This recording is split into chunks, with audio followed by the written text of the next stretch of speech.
City of God by St. Augustine of Hippo, Book 4, Chapter 19.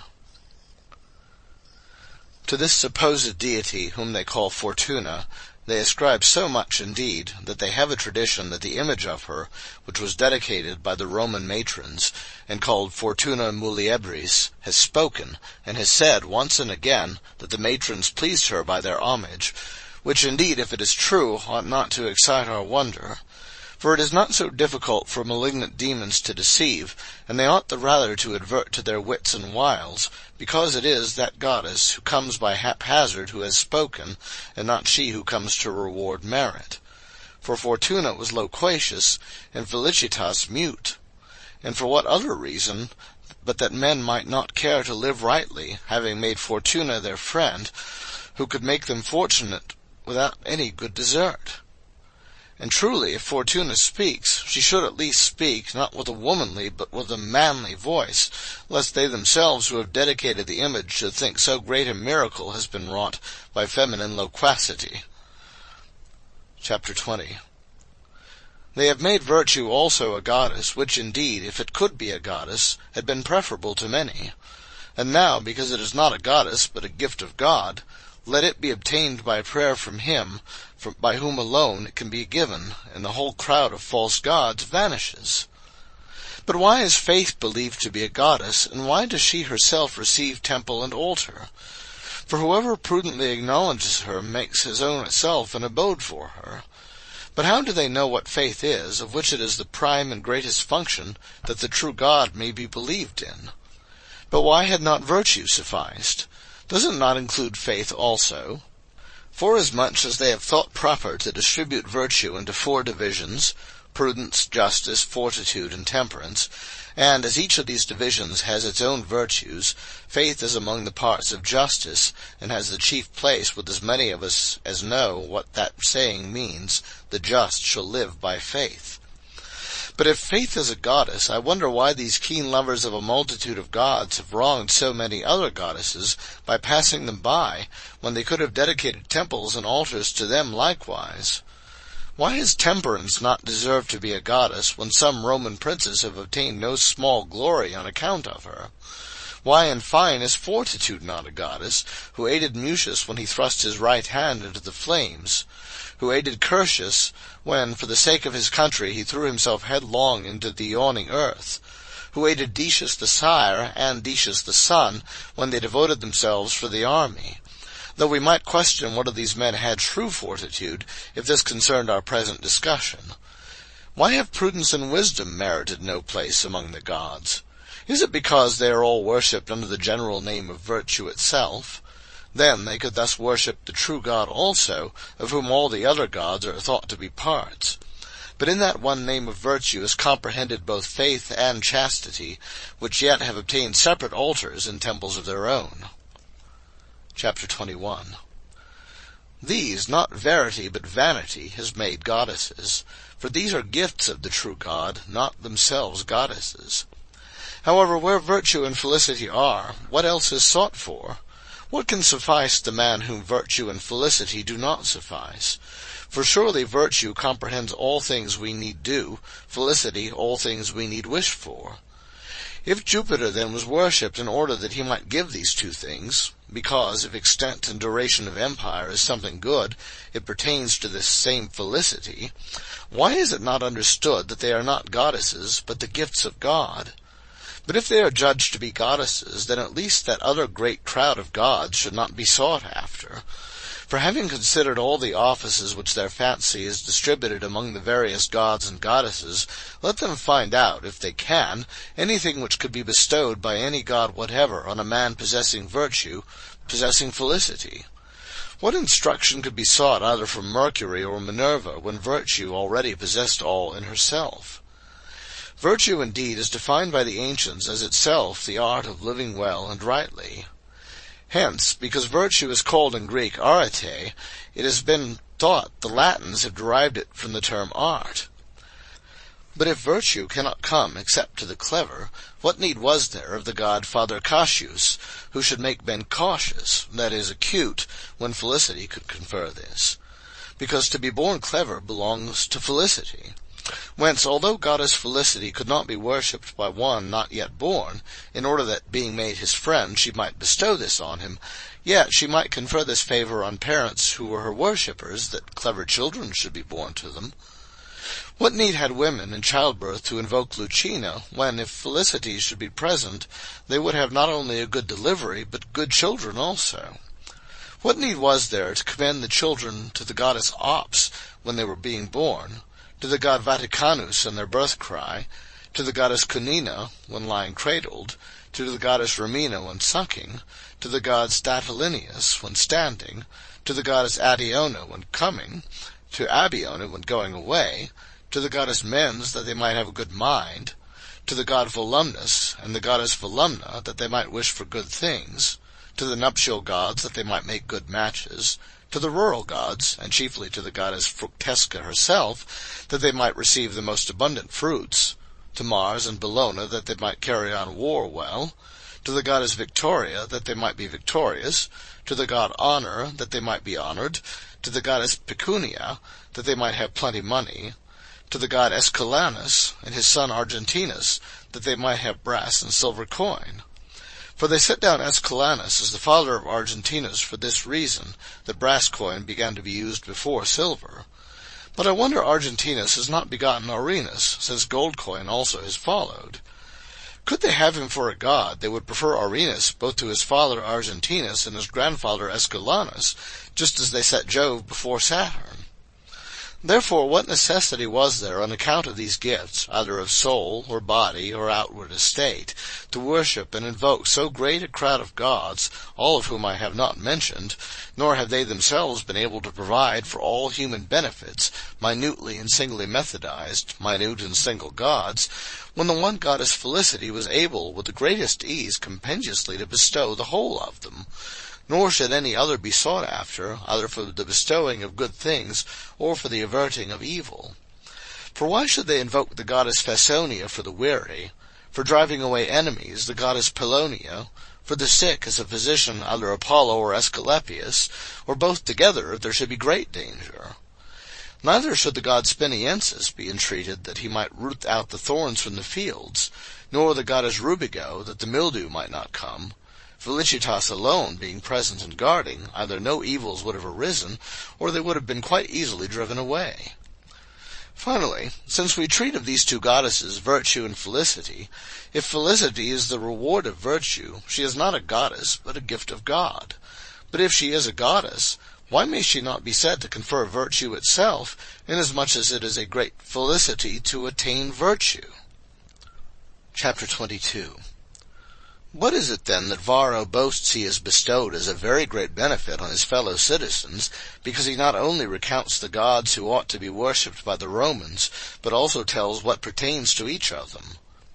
Just as it is of no advantage, he says, to know the name and appearance of any man who is a physician, and not know that he is a physician, so, he says, it is of no advantage to know well that Asclepius is a god, if you are not aware that he can bestow the gift of health, and consequently do not know why you ought to supplicate him. He also affirms this by another comparison, saying, no one is able not only to live well, but even to live at all, if he does not know who is a smith, who a baker, who a weaver, from whom he can seek any utensil, whom he may take for a helper, whom for a leader, whom for a teacher, asserting that in this way it can be doubtful to no one that thus the knowledge of the gods is useful, if one can know what force and faculty or power any god may have in any thing. For from this we may be able, he says, to know what god we ought to call to and invoke for any cause, lest we should do as too many are wont to do, and desire water from Liber and wine from Lymphs. Very useful, forsooth. Who would not give this man thanks if he could show true things, and if he could teach that the one true God, from whom all good things are, is to be worshipped by men? Chapter 23. But how does it happen, if their books and rituals are true, and Felicity is a goddess, that she herself is not appointed as the only one to be worshipped, since she could confer all things, and all at once make men happy? For who wishes anything for any other reason than that he may become happy? Why was it left to Lucullus to dedicate a temple to so great a goddess at so late a date, and after so many Roman rulers? Why did Romulus himself, ambitious as he was of founding a fortunate city, not erect a temple to this goddess before all others? Why did he supplicate the other gods for anything, since he would have lacked nothing had she been with him? For even he himself would neither have been first a king, then afterwards, as they think, a god, if this goddess had not been propitious to him. Why, therefore, did he appoint as gods for the Romans Janus, Jove, Mars, Picus, Faunus, Tiburnus, Hercules, and others, if there were more of them? Why did Titus Tatius add Saturn, Ops, Sun, Moon, Vulcan, Light, and whatever others he added, among whom was even the goddess Cloacina, while Felicity was neglected? Why did Numa appoint so many gods and so many goddesses without this one? Was it perhaps because he could not see her among so great a crowd? Certainly King Hostilius would not have introduced the new gods Fear and Dread to be propitiated, if he could have known or might have worshipped this goddess. For in presence of Felicity, Fear and Dread would have disappeared, I do not say propitiated, but put to flight. Next, I ask, how is it that the Roman Empire had already immensely increased before anyone worshipped Felicity? Was the empire therefore more great than happy? For how could true felicity be there where there was not true piety? For piety is the genuine worship of the true God, and not the worship of as many demons as there are false gods. Yet even afterwards, when felicity had already been taken into the number of the gods, the great infelicity of the civil wars ensued. Was Felicity perhaps justly indignant, both because she was invited so late and was not invited to honor, but rather to reproach, because along with her were worshipped Priapus and Cloacina and Fear and Dread and Ague and others which were not gods to be worshipped, but the crimes of the worshippers? Last of all, if it seemed good to worship so great a goddess along with a most unworthy crowd, why at least was she not worshipped in a more honorable way than the rest? For is it not intolerable that Felicity is placed neither among the gods Consentes, whom they allege to be admitted into the council of Jupiter, nor among the gods whom they term select? Some temple might be made for her, which might be preeminent both in loftiness of sight and dignity of style. Why indeed not something better than is made for Jupiter himself? For who gave the kingdom even to Jupiter but Felicity? I am supposing that when he reigned he was happy. Felicity, however, is certainly more valuable than a kingdom, for no one doubts that a man might easily be found who may fear to be made a king, but no one is found who is unwilling to be happy. Therefore, if it is thought they can be consulted by augury or in any other way, the gods themselves should be consulted about this thing, whether they may wish to give place to Felicity.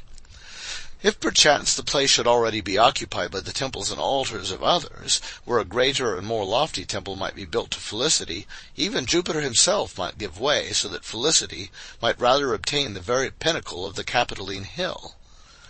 For there is not any one who would resist Felicity, except, which is impossible, one who might wish to be unhappy. Certainly, if he should be consulted, Jupiter would in no case do what those three gods, Mars, Terminus, and Juventas, did, who positively refused to give place to their superior and king.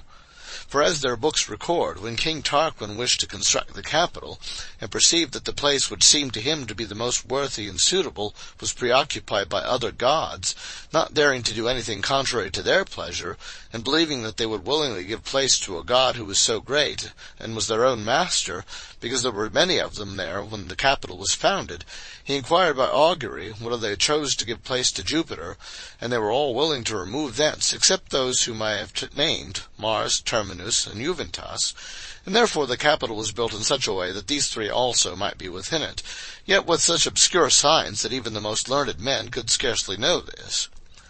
Surely then Jupiter himself would by no means despise Felicity as he was himself despised by Terminus, Mars, and Juventas. But even they themselves, who had not given place to Jupiter, would certainly give place to Felicity, who had made Jupiter king over them. Or if they should not give place, they would act thus not out of contempt of her, but because they chose rather to be obscure in the house of Felicity than to be eminent without her in their own places. Thus the goddess Felicity being established in the largest and loftiest place, the citizen should learn whence the furtherance of every good desire should be sought. And so, by the persuasion of nature herself, the superfluous multitude of other gods being abandoned, Felicity alone would be worshipped, prayer would be made to her alone, her temple alone would be frequented by the citizens who wished to be happy, which no one of them would not wish, and thus Felicity, who was sought for from all the gods, would be sought for only from her own self. For who wishes to receive from any god anything else than felicity, or what he supposes to tend to felicity? Wherefore, if Felicity has it in her power to be with what man she pleases, and she has it, if she is a goddess, what folly is it after all to seek from any other god her whom you can obtain by request from her own self? Therefore they ought to honor this goddess above other gods, even by dignity of place. For as we read in their own authors, the ancient Romans paid greater honors to I know not what Semanos, to whom they attributed nocturnal thunderbolts, than to Jupiter, to whom diurnal thunderbolts were held to pertain. But after a famous and conspicuous temple had been built to Jupiter, owing to the dignity of the building, the multitude resorted to him in so great numbers that scarce one can be found who remembers even to have read the name of Semanos, which now he cannot hear once named. But if Felicity is not a goddess, because, as it is true, it is a gift of God, that God must be sought who has power to give it, and that hurtful multitude of false gods must be abandoned, which the vain multitude of foolish men follows after, making gods to itself of the gifts of God, and offending himself whose gifts they are by the stubbornness of a proud will. For he cannot be free from infelicity who worships Felicity as a goddess, and forsakes God the giver of felicity, just as he cannot be free from hunger who licks a painted loaf of bread, and does not buy it of the man who has a real one. Chapter 24. We may, however, consider their reasons. Is it to be believed, say they, that our forefathers were besotted even to such a degree as not to know that these things are divine gifts, and not gods? But as they knew that such things are granted to no one except by some god freely bestowing them, they called the gods whose names they did not find out by the names of those things which they deemed to be given by them, sometimes slightly altering the name for that purpose, as, for example, from war they have named Bellona, not Bellum, from cradles Cunina, not Cune, from standing corn Segetia, not Seges, from apples Pomona, not Pomum, from oxen Bubona, not Bos. Sometimes, again, with no alteration of the word, just as the things themselves are named, so that the goddess who gives money is called Pecunia, and money is not thought to be itself a goddess. So of Virtus, who gives virtue, honor, who gives honor, Concordia, who gives concord, Victoria, who gives victory. So they say when Felicitas is called a goddess, what is meant is not the thing itself which is given, but that deity by whom felicity is given. Chapter 25. Having had that reason rendered to us, we shall perhaps much more easily persuade, as we wish, those whose heart has not become too much hardened. For if now human infirmity is perceived that felicity cannot be given except by some god, if this was perceived by those who worship so many gods, at whose head they set Jupiter himself, if in their ignorance of the name of him by whom felicity was given, they agreed to call him by the name of that very thing which they believed he gave, then it follows that they thought that felicity could not be given even by Jupiter himself, whom they already worshipped, but certainly by him whom they thought fit to worship under the name of felicity itself. I thoroughly affirm the statement that they believed felicity to be given by a certain god whom they knew not. Let him therefore be sought after, let him be worshipped, and it is enough. Let the train of innumerable demons be repudiated, and let this God suffice every man whom his gift suffices. For him, I say, God, the giver of felicity, will not be enough to worship, for whom felicity itself is not enough to receive. But let him for whom it suffices, and man has nothing more he ought to wish for, serve the one God, the giver of felicity. This God is not he whom they call Jupiter. For if they acknowledged him to be the giver of felicity, they would not seek under the name of felicity itself for another god or goddess by whom felicity might be given, nor could they tolerate that Jupiter himself should be worshipped with such infamous attributes. For he is said to be the debaucher of the wives of others. He is the shameless lover and ravisher of a beautiful boy. Chapter 26. But, says Cicero, Homer invented these things and transferred things human to the gods. I would rather transfer things divine to us. The poet, by ascribing such crimes to the gods, has justly displeased the grave man. Why, then, are the scenic plays where those crimes are habitually spoken of, acted, exhibited in honor of the gods, reckoned among things divine by the most learned men? Cicero should exclaim not against the inventions of the poets, but against the customs of the ancients. Would not they have exclaimed in reply, "What have we done? The gods themselves have loudly demanded that these plays should be exhibited in their honor, have fiercely exacted them, have menaced destruction unless this was performed, have avenged its neglect with great severity, and have manifested pleasure at the reparation of such neglect." Among their virtuous and wonderful deeds, the following is related. It was announced in a dream to Titus Latinius, a Roman rustic, that he should go to the Senate and tell them to recommence the games of Rome, because on the first day of their celebration a condemned criminal had been led to punishment in the sight of the people, an incident so sad as to disturb the gods who were seeking amusement from the games.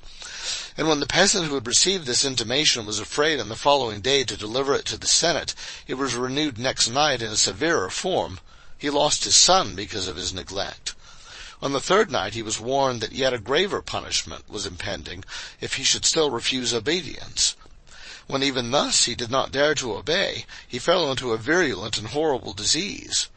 But then, on the advice of his friends, he gave information to the magistrates, and was carried in a litter into the Senate, and having, on declaring his dream, immediately recovered strength, went away on his own feet whole. The Senate, amazed at so great a miracle, decreed that the games should be renewed at fourfold cost. What sensible man does not see that men, being put upon by malignant demons, from whose domination nothing save the grace of God through Jesus Christ our Lord sets free, have been compelled by force to exhibit to such gods as these, plays which, if well advised, they should condemn as shameful? Certain it is that in these plays the poetic crimes of the gods are celebrated, yet they are plays which were re-established by decree of the Senate under compulsion of the gods. In these plays the most shameless actors celebrated Jupiter as the corrupter of chastity, and thus gave him pleasure. If that was a fiction, he would have been moved to anger, but if he was delighted with the representation of his crimes, even although fabulous, then when he happened to be worshipped, who but the devil could be served? Is it so that he could found, extend, and preserve the Roman Empire, who was more vile than any Roman man whatever, to whom such things were displeasing? Could he give felicity who was so infelicitously worshipped, and who, unless he should be thus worshipped, was yet more infelicitously provoked to anger?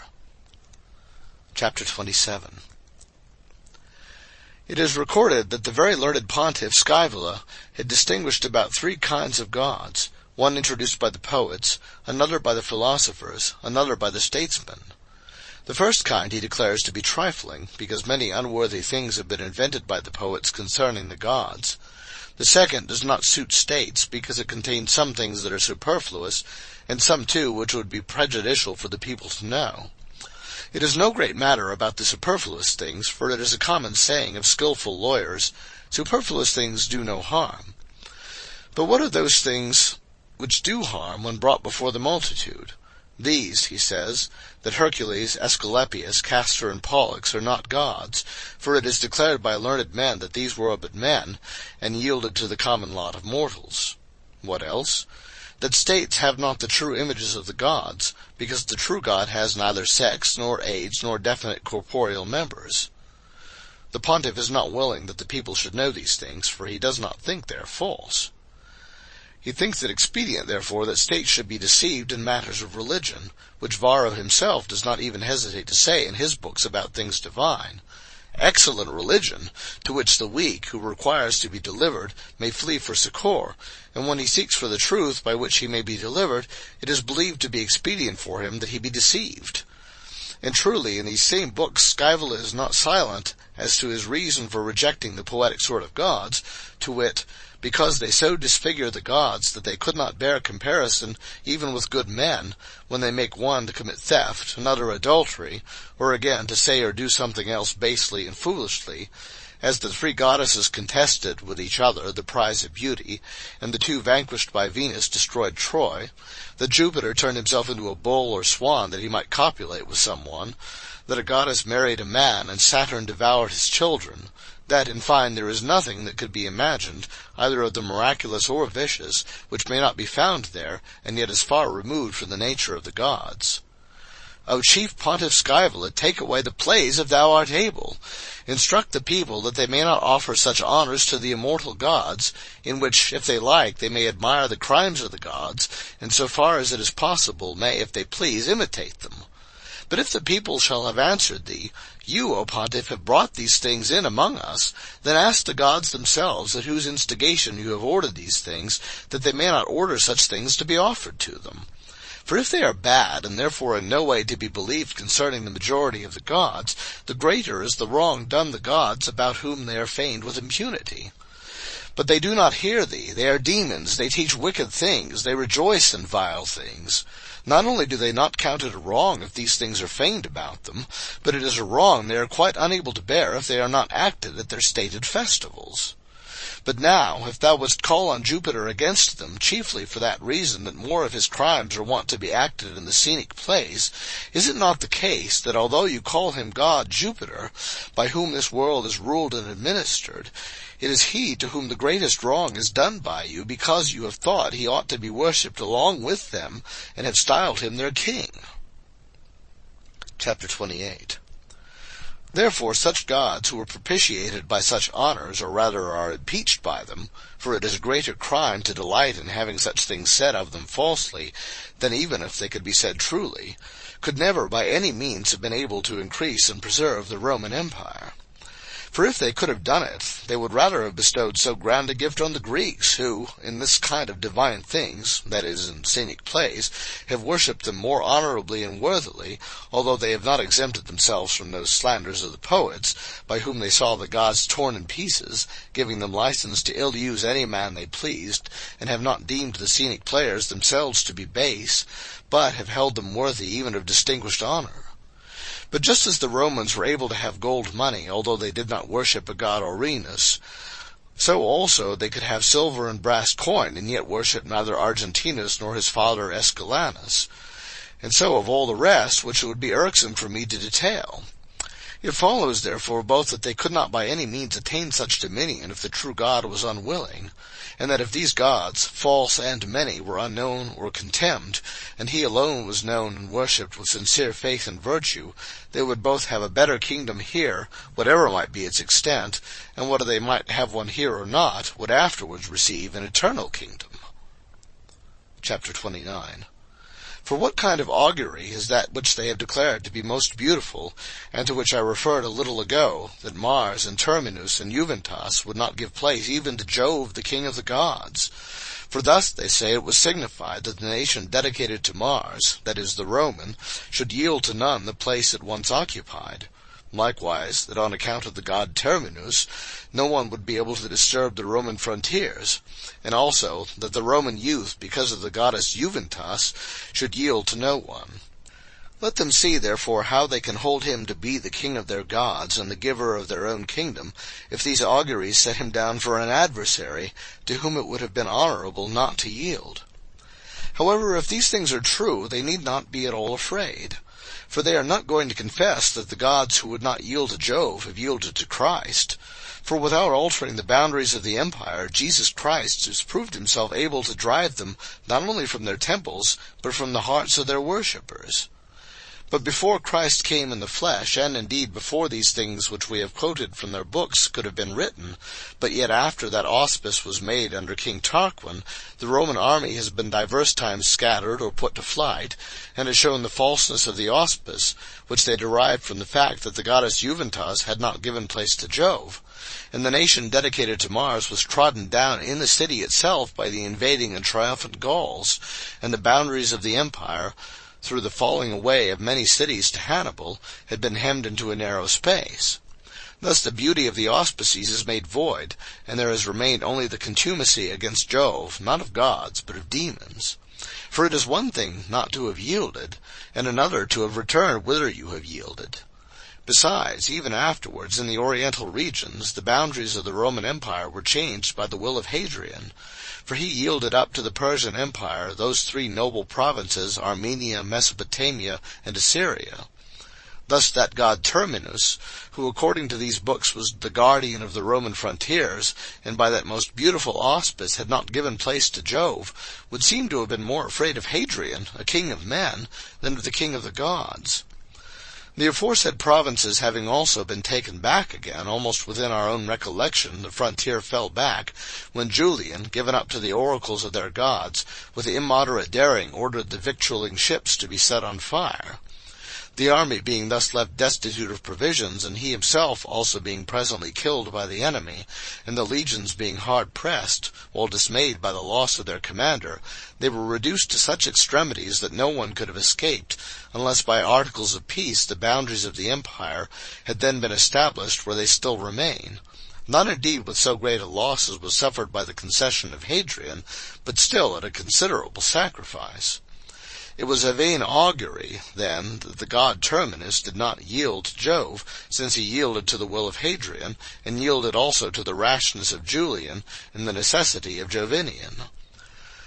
The more intelligent and brave Romans have seen these things, but have had little power against the custom of the state, which was bound to observe the rites of the demons, because even they themselves, although they perceived that these things were vain, yet thought that the religious worship which is due to God should be paid to the nature of things which is established under the rule and government of the one true God, serving, as saith the Apostle, the creature more than the Creator, who is blessed for evermore. The help of this true God was necessary to send holy and truly pious men, who would die for the true religion, that they might remove the false from among the living. Chapter 30. Cicero the augur laughs at auguries, and reproves men for regulating the purposes of life by the cries of crows and jackdaws. But it will be said that an academic philosopher who argues that all things are uncertain is unworthy to have any authority in these matters. In the second book of his De Natura Deorum, he introduces Lucilius Balbus, who, after showing that superstitions have their origin in physical and philosophical truths, expresses his indignation at the setting up of images and fabulous notions, speaking thus: "Do you not therefore see that from true and useful physical discoveries the reason may be drawn away to fabulous and imaginary gods? This gives birth to false opinions and turbulent errors and superstitions well nigh old wifeish. For both the forms of the gods and their ages and clothing and ornaments are made familiar to us. Their genealogies too, their marriages, kinships, and all things about them are debased to the likeness of human weakness. They are even introduced as having perturbed minds, for we have accounts of the lusts, cares, and angers of the gods. Nor indeed, as the fables go, have the gods been without their wars and battles. And that not only when, as in Homer, some gods on either side have defended two opposing armies, but they have even carried on wars on their own account, as with the Titans or with the giants. Such things it is quite absurd either to say or to believe. They are utterly frivolous and groundless. Behold now what is confessed by those who defend the gods of the nations." Afterwards he goes on to say that some things belong to superstition, but others to religion, which he thinks good to teach according to the Stoics. For not only the philosophers, he says, but also our forefathers have made a distinction between superstition and religion. For those, he says, who spent whole days in prayer and offered sacrifice that their children might outlive them, are called superstitious. Who does not see that he is trying, while he fears the public prejudice, to praise the religion of the ancients, and that he wishes to disjoin it from superstition, but cannot find out how to do so? For if those who prayed and sacrificed all day were called superstitious by the ancients, were those also called so who instituted, what he blames, the images of the gods of diverse age and distinct clothing, and invented the genealogies of gods, their marriages, and kinships? When, therefore, these things are found fault with as superstitious, he implicates in that fault the ancients who instituted and worshipped such images. Nay, he implicates himself, who, with whatever eloquence he may strive to extricate himself and be free, was yet under the necessity of venerating these images. Nor dared he so much as whisper in a discourse to the people what in this disputation he plainly sounds forth. Let us Christians therefore give thanks to the Lord our God, not to heaven and earth, as that author argues, but to him who has made heaven and earth. Because these superstitions, which that Balbus, like a babbler, scarcely reprehends, he, by most deep lowliness of Christ, by the preaching of the apostles, by the faith of the martyrs, dying for the truth and living with the truth, has overthrown not only in the hearts of the religious, but even in the temples of the superstitious, by their own free service. Chapter 31. What says Varro himself, whom we grieve to have found, although not by his own judgment, placing the scenic plays among things divine? When in many passages he is exhorting like a religious man to the worship of the gods, does he not in doing so admit that he does not in his own judgment believe those things which he relates that the Roman state has instituted, so that he does not hesitate to affirm that if he were founding a new state, he could enumerate the gods and their names better by the rule of nature? But being born into a nation already ancient, he says that he finds himself bound to accept the traditional names and surnames of the gods and the histories connected with them, and that his purpose in investigating and publishing these details is to incline the people to worship the gods and not to despise them. By which words this most acute man sufficiently indicates that he does not publish all things, because they would not only have been contemptible to himself, but would have seemed despicable even to the rabble, unless they had been passed over in silence.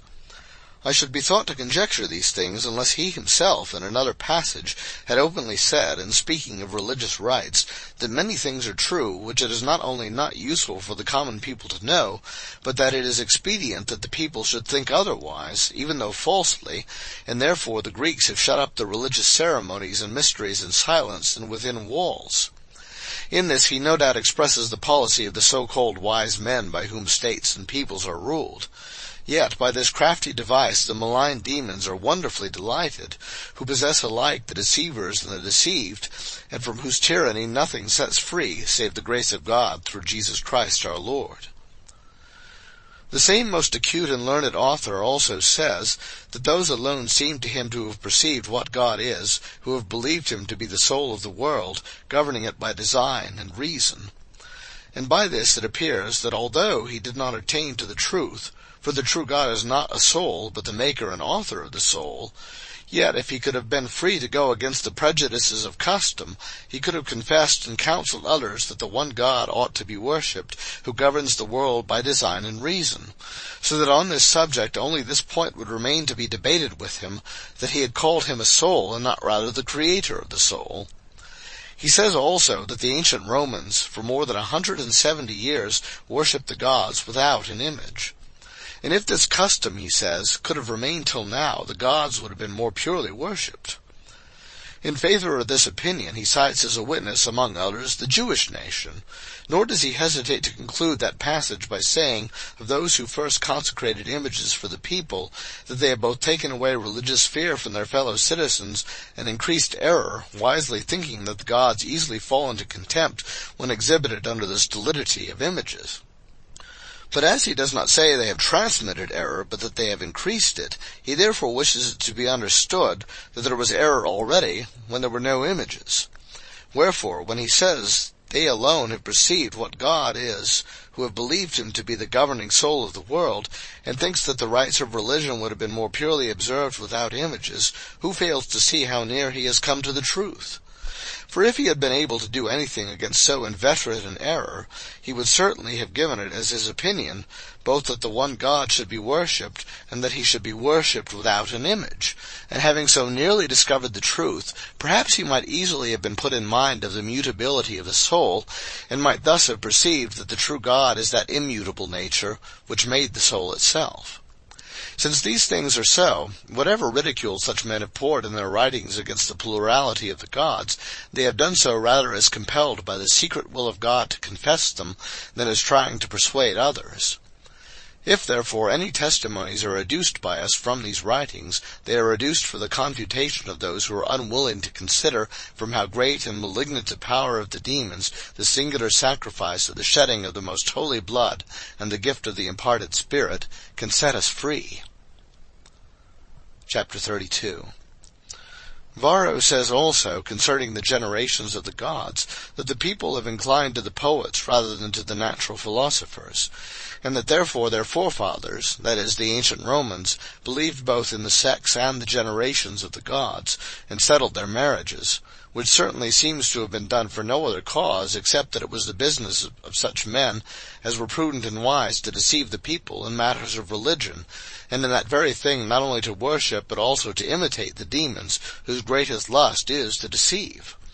For just as the demons cannot possess any but those whom they have deceived with guile, so also men in princely office, not indeed being just, but, like demons, have persuaded the people in the name of religion to receive as true those things which they themselves knew to be false, in this way, as it were, binding them up more firmly in civil society, so that they might in like manner possess them as subjects. But who that was weak and unlearned could escape the deceits of both the princes of the state and the demons? Chapter 33. Therefore that God, the author and giver of felicity, because he alone is the true God, himself gives earthly kingdoms both to good and bad. Neither does he do this rashly, and as it were fortuitously, because he is God, not fortune, but according to the order of things and times, which is hidden from us, but thoroughly known to himself. Which same order of times, however, he does not serve as subject to it, but himself rules as Lord, and appoints as governor. Felicity he gives only to the good. Whether a man be a subject or a king makes no difference, he may equally either possess it or not possess it. And it shall be full in that life where kings and subjects exist no longer. And therefore earthly kingdoms are given by him both to the good and to the bad, lest his worshippers, still under the conduct of a very weak mind, should covet these gifts from him as some great things. And this is the mystery of the Old Testament, in which the New was hidden, that there even earthly gifts are promised. Those who were spiritual understanding even then, although not yet openly declaring, both the eternity which was symbolized by these earthly things, and in what gifts of God true felicity could be found. Chapter 34. Therefore, that it might be known that these earthly good things, after which those pant who cannot imagine better things, remain in the power of the one God himself, not of the many false gods whom the Romans have formerly believed worthy of worship, he multiplied his people in Egypt from being very few, and delivered them out of it by wonderful signs. Nor did their women invoke Lucina when their offspring was being incredibly multiplied, and that nation having increased incredibly, he himself delivered, he himself saved them from the hands of the Egyptians who persecuted them, and wished to kill all their infants. Without the goddess Romina they sucked, without Cunina they were cradled, without Egica and Potina they took food and drink. Without all those puerile gods they were educated, without the nuptial gods they were married, without the worship of Priapus they had conjugal intercourse, without invocation of Neptune the divided sea opened up a way for them to pass over, and overwhelmed with its returning waves their enemies who pursued them. Neither did they consecrate any goddess Mania when they received manna from heaven, nor when the smitten rock poured forth water to them when they thirsted, did they worship nymphs and nymphs. Without the mad rites of Mars and Bellona they carried on war, and while indeed they did not conquer without victory, yet they did not hold it to be a goddess, but the gift of their god. Without Sagitia they had harvests, without Bubona oxen, honey without Melona, apples without Pomona, and in a word everything for which the Romans thought they must supplicate so great a crowd of false gods, they received much more happily from the one true God. And if they had not sinned against him with impious curiosity, which seduced them like magic arts, and drew them to strange gods and idols, and at last led them to kill Christ, their kingdom would have remained to them, and would have been, if not more spacious, yet more happy than that of Rome. And now that they are dispersed through almost all lands and nations, it is through the providence of that one true God, that whereas the images, altars, groves, and temples of the false gods are everywhere overthrown, and their sacrifices prohibited, it may be shown from their books how this has been foretold by their prophets so long before, lest, perhaps, when they should be read in ours, they might seem to be invented by us.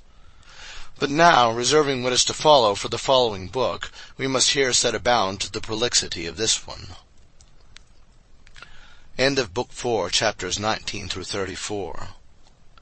Recording by Darren L. Slider, Fort Worth, Texas, www.logoslibrary.org.